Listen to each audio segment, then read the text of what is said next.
Salutare, bă, băieți! Bine ați revenit la un nou vlog, să zic așa. Astăzi vă voi arăta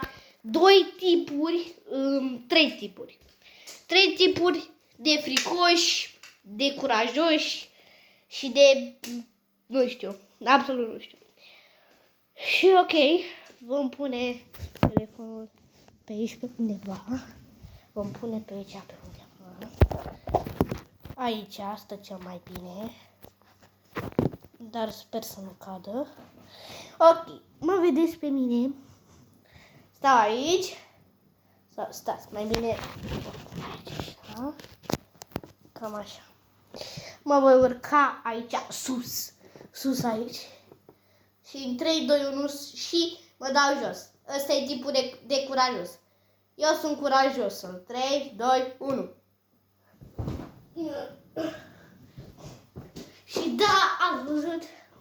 Haideți al doilea concurent.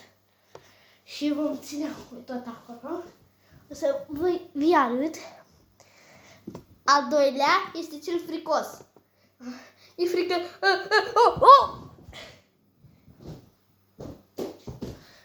Da, să știți că ăsta era doar un pamflet. Un pamflet, atât. Eu sunt curajos să fac asta pe care am făcut-o acum, dar doar că am vrut să vă arăt tipii. Și ultimul, și o să vă mai arăt și ceva parcurs. O să vă mai arăt și ceva parcurs, dar după ce terminăm toate astea. Și ultimul este cel care se lovește. Haideți să ne punem aici. Dați aici. Oh. Cel fricos. Curajos. M-am lovit. Și acum o să vă arăt lecții. Haideți să începem. Vom pune pauză și revenim.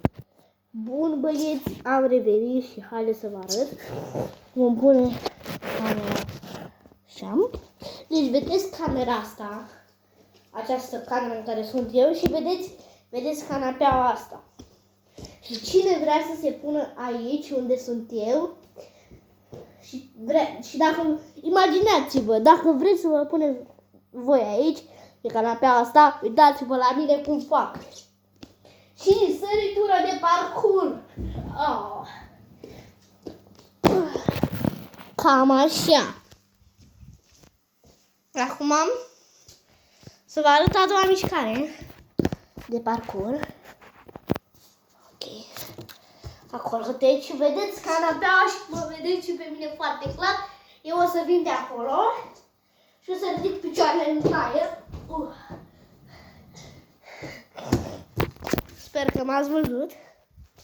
Acum vom pune aici. Și uitați-vă la mine cum fac, băieți. Uitați-vă. Sper să nu cadă chiloții. Și dacă v-a plăcut, nu uitați să dați un like, share, clopoțel, vă abonați. Și cam da, aici vom opri episodul. Ne revedem data viitoare. Ciao!